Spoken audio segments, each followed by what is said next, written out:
Manusia tempatnya salah dan lupa. Itulah ungkapan yang sering kali aku dengar. Memang benar, tidak ada manusia yang sempurna. Mungkin hampir semua orang pernah melakukan kesalahan dalam menjalani kehidupan. Kesalahan bisa menjadi bahan untuk introspeksi diri, dan dari kesalahan pula kita bisa belajar untuk tidak mengulanginya kembali.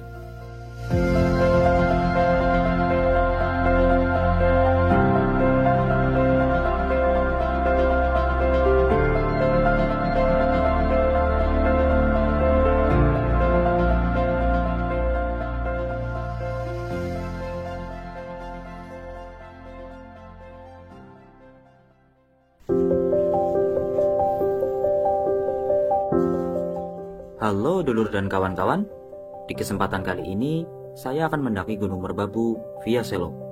Sudah sangat lama saya ingin mendokumentasikan pendakian saya di Gunung Merbabu via Selo. Namun, kesempatannya baru diberikan kali ini.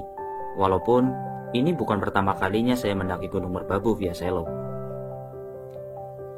Kali ini saya berangkat total 7 orang dari Purbalingga dan 2 orang lagi asal Ungaran. Jadi, tim kami berjumlah 9 orang. Awalnya, jumlah kami 10 orang, namun Hamin 3 pendakian, 1 orang mengundurkan diri karena masalah pekerjaan. Dan masih sama, saya berperan memegang kamera. Ya, walaupun cuma modal HP. Dan sebagian besar tim adalah teman-teman yang ikut pendakian di Gunung Sindoro via Kledung. Setelah sarapan, kemudian kami bergegas beberes, karena sudah tak sabar kaki ini ingin menapaki jalur pendakian.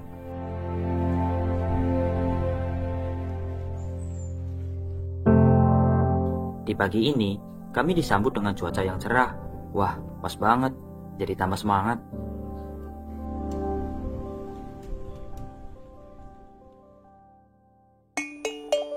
Semoga kita senantiasa diberi cuaca yang cerah. Doa di bersama.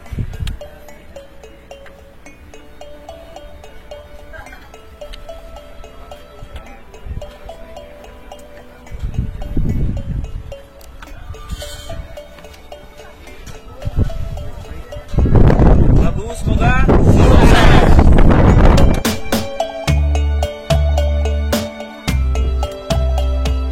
Oh iya, sebelum teman-teman mendaki di Gunung Merbabu, ada beberapa prosedur yang harus kita ingat dan wajib kita ikuti. Merbabu merupakan gunung yang memiliki predikat Taman Nasional, dan sebelum datang ke Merbabu, kita wajib registrasi online terlebih dahulu. Sebelum melakukan registrasi, kalian diwajibkan untuk membuat akun pendaki per orangnya. halo dulu dan kawan-kawan. Sekarang saya berada di trek Gunung Merbabu via Selo. Sekarang posisi jam setengah 10 lebih berapa menit. Dan kali ini sangat cerah. Panas kebul. Ini pakai masker. Karena kemarin juga pas di Slamet ini ya, pas ngebul tuh nggak bawa masker. Pengap sekali. Sekarang belajar dari pengalaman dan mudah dan menjaga pernapasan. Kita lanjut.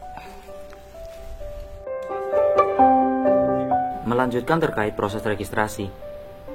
Setelah akun pendaki kita terverifikasi oleh TNGM, baru kita bisa melakukan registrasi online.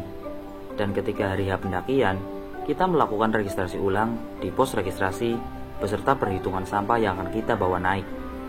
Yang harapannya, sampah yang kita bawa pun wajib dibawa turun, agar keindahan gunung tetap terjaga.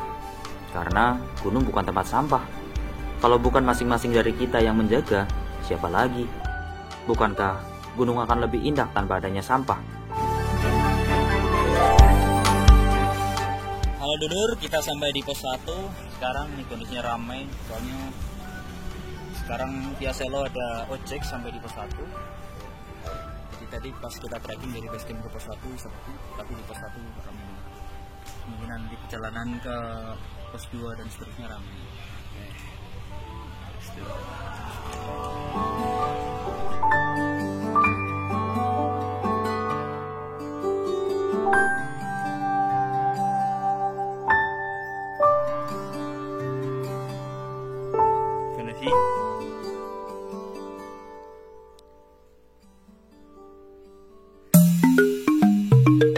Untuk informasi, via Selo sekarang terdapat ojek.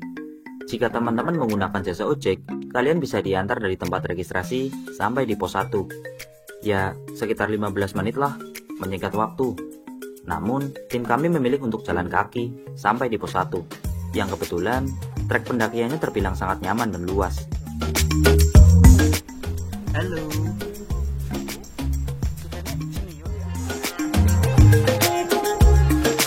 Di kesempatan kali ini, saya melihat banyak sekali kawanan monyet di atas simpang macan yang sedang mencari makan.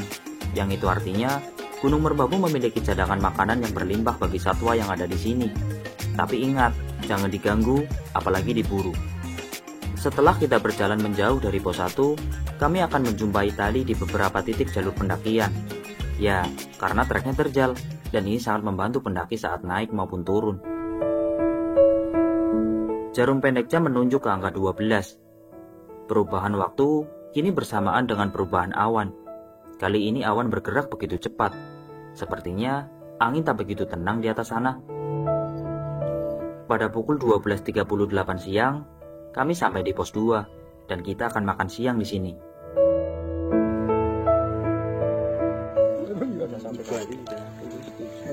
Saya malu kalau di video gitu mah. Tekstur garing. Yang garing. Yang garing. Oke, siap, Bos.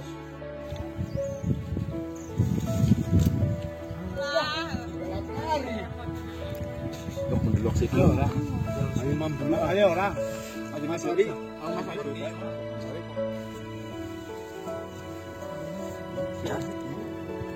Ini seperti blok. Ini gara-gara mek geblok ning ngono mau. Nganu macan. Wijine. Pesone sisa. Mas, langsung. Mau digerogotin?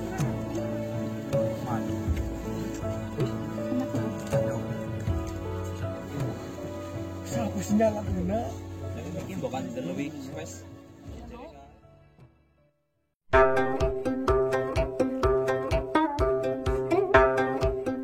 1 jam lebih kita beristirahat. Setelah semua berkumpul dan makan siang bersama, kini waktunya kita berjalan kembali menuju pos 3. Seperti yang saya briefingkan di base camp, titik kumpul ada di pos 2 untuk istirahat dan makan siang. Siapapun yang sampai terlebih dahulu di pos 2, jangan sampai ada yang melanjutkan perjalanan sampai semua anggota tim berkumpul. Ini bertujuan untuk merapatkan barisan dan lebih mudah dalam memantau satu sama lain. Yang pastinya menghindari hal-hal yang tidak diinginkan, seperti tertinggal terlalu jauh, apalagi sampai hilang. Amit-amit lah. Karena di berita saat ini sedang ramai tentang pendaki yang hilang, sakit ditinggal rombongan, bahkan sampai ada yang kehilangan nyawa. Berita-berita tersebut menimbulkan pikiran-pikiran negatif tentang gunung bagi orang-orang di luar sana, yang pada kenyataannya pendakian tak semenyeramkan apa yang dibayangkan. Asalkan kita tahu aturan, matang dalam persiapan, kekompakan dan kesadaran kita dalam saling menjaga. Trek menuju pos 3 kini mulai terbuka. Tak ada lagi pepohonan rindang di sini. Setelah 40 menit berjalan, kita akhirnya sampai di pos 3.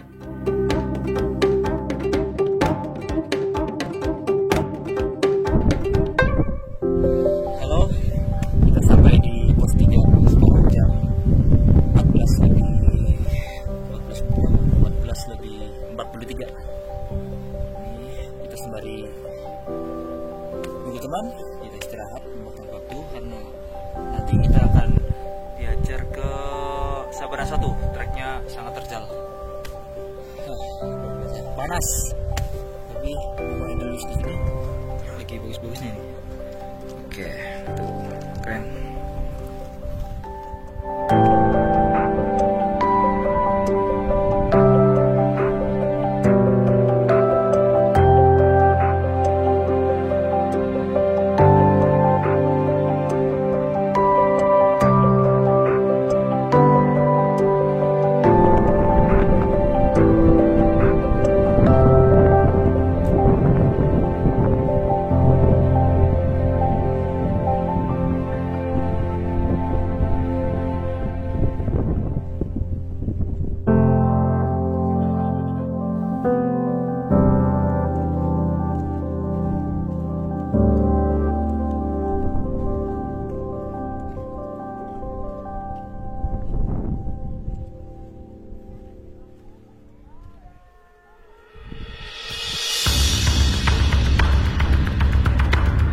Pada jam 15.20, kita mulai beranjak meninggalkan pos 3. Pos 3 pun memiliki tempat yang luas untuk mendirikan tenda. Namun, tujuan kami adalah pos 4, Sabana 1, sebagai tempat kami bermalam. Jalan menuju Sabana 1 tak seperti sebelumnya. Ini, dengan sisa-sisa tenaga yang kami miliki, kami harus menapaki trek pendakian yang begitu curam untuk sampai ke Sabana 1. Beban badan, beban keril, di trek tanah kering, berdebu, dan banyaknya kerikil sesekali membuat pijakan kami mudah tergelincir. Maka dari itu, di sini telah disiapkan seutas tali panjang untuk para pendaki berpegangan. Wah, nggak kebayang jika melewati trek ini saat hujan.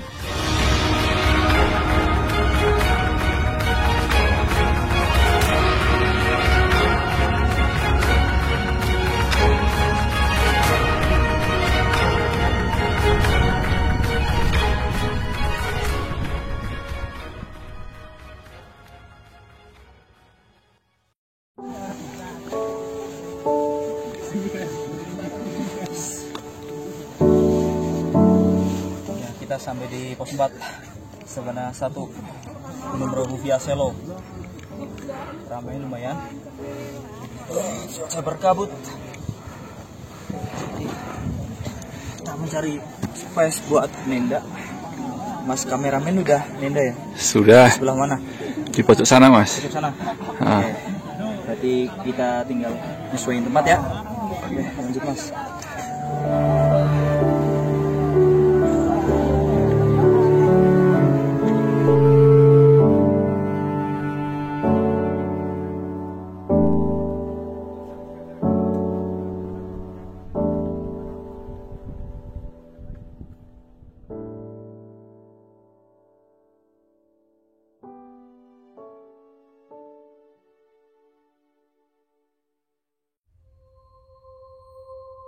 Selamat pagi teman-teman, kita mau melakukan perjalanan summit.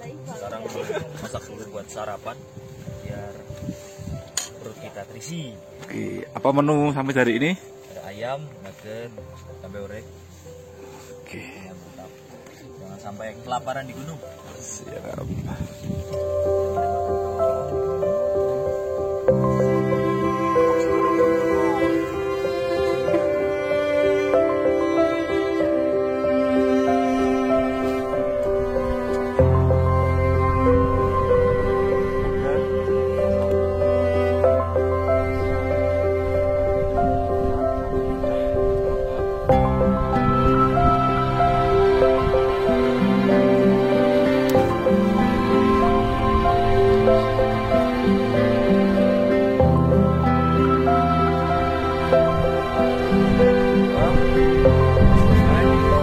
Summit berbagus, semoga sukses.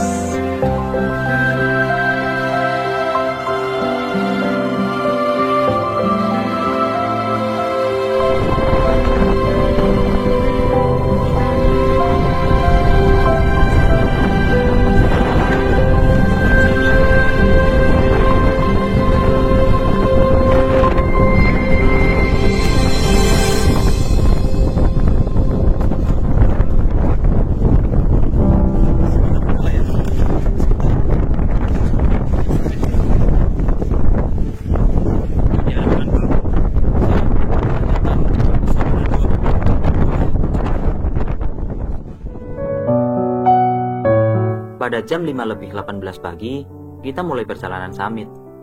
Rencana awal, kita ingin mulai perjalanan summit pada 3:30 pagi. Berhubung angin kencang yang sedari sore bertiup kencang tak menandakan akan usai, akhirnya kami memilih waktu lebih siang. Ini untuk menghindari rasa dingin yang berlebihan. Jika keadaan gelap, suhu dingin, dan angin kencang, khawatirnya akan terjadi hal-hal yang tidak kita inginkan. Kami mengantisipasi keadaan tersebut. Bukankah mencegah lebih baik daripada mengobati?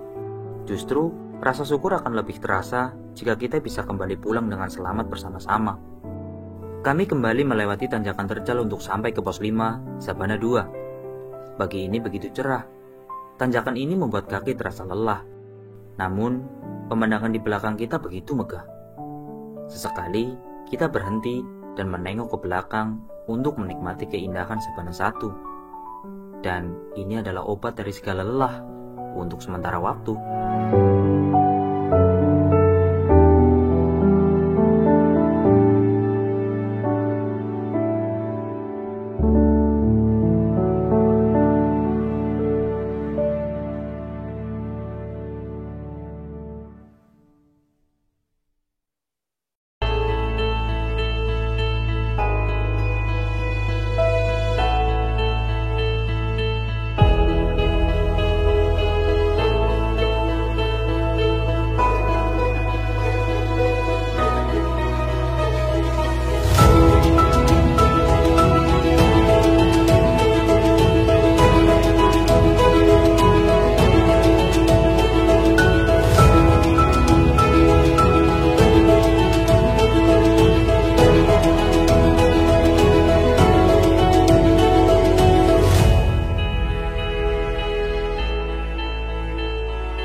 Sabana 2 telah kami lewati.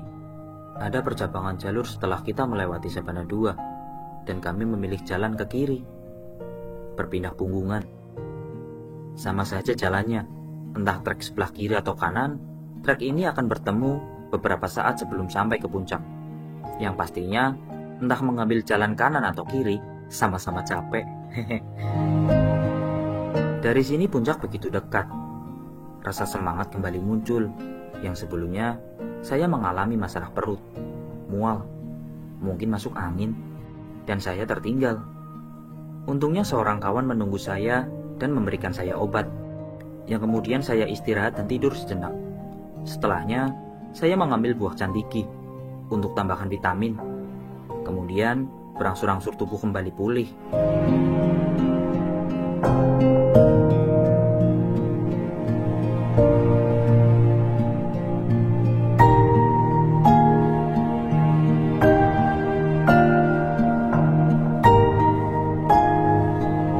Pada jam 7:29 pagi, kami sampai di pertigaan jalur antara Puncak Kenteng Songo dan Triangulasi. Kami memilih untuk ke Puncak Kenteng Songo terlebih dahulu, sebelum kita ke Puncak Triangulasi yang merupakan puncak tertinggi di Gunung Merbabu.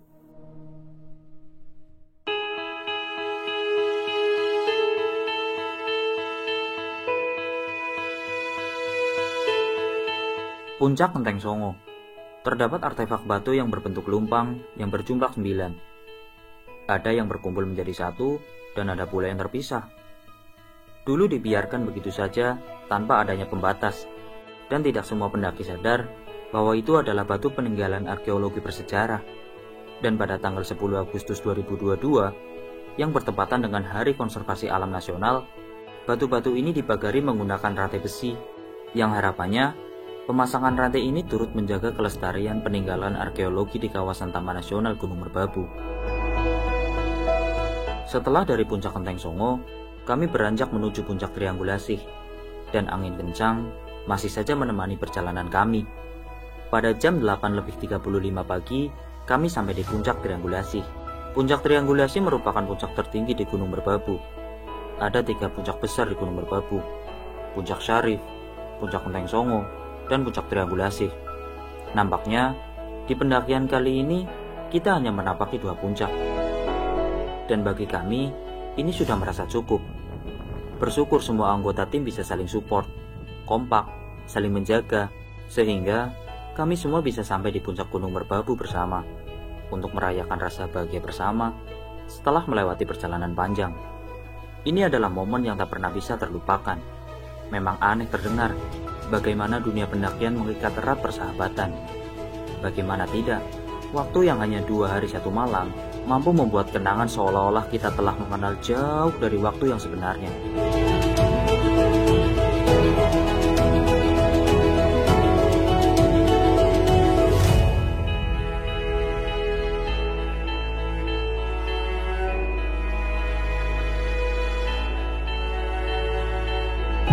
Akhirnya kita sampai semua di Puncak Triangulasi Gunung Merbabu.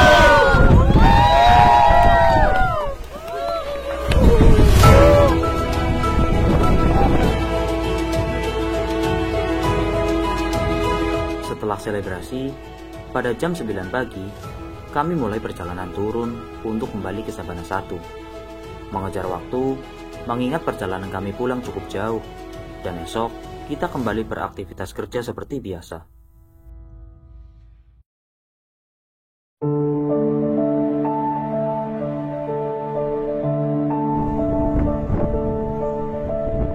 Indah sekali bukan? Seharusnya gunung tidak menjadi bahan berita yang menyeramkan, asalkan semua dipersiapkan begitu matang dan tidak ikut-ikutan. Karena gunung tak seindah video FYP di berandamu kawan. Dan jika kita pernah melakukan kesalahan, maka ambillah pelajaran baik ataupun buruknya. Pelajaran baik kita ambil agar kita belajar untuk menerapkan hal yang baik yang telah kita dapatkan. Dan yang buruk, kita saring agar pengalaman buruk tak terulang kembali. Karena dengan hal baik dan hal buruk, kita sama-sama bisa belajar. Bukankah setiap orang yang kita temui adalah guru? Setiap tempat yang kita kunjungi adalah kelas, dan setiap pengalaman yang kita dapat adalah pelajaran. Wajar jika kita sebagai manusia melakukan kesalahan. Itu berarti kita telah mencoba sesuatu. Walaupun kesalahan yang kita perbuat tak sepenuhnya karena unsur kesengajaan. Dan yang perlu kita ingat adalah kesalahan bukanlah kegagalan. Sekian perjalanan saya. Sampai jumpa. Salam pelosok negeri.